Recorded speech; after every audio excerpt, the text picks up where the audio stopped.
除咗我哋運球嘅時候嘅 cradle 咧，我哋仲有一個 cradle 咧，叫做上手 cradle。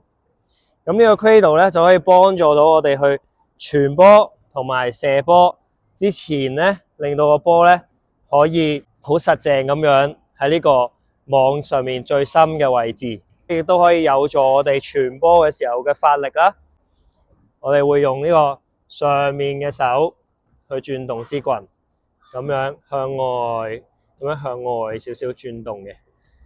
下面隻手都係純粹輔助嘅啫。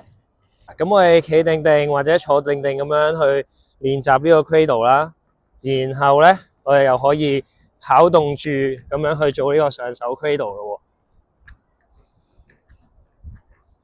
咁我哋跑動住做上手 cradle 都 OK 嘅話咧，我哋又可以試下 small cradle、big cradle、upper hand cradle、small cradle、big cradle， 另一邊嘅 cradle， 跟住 upper hand cradle。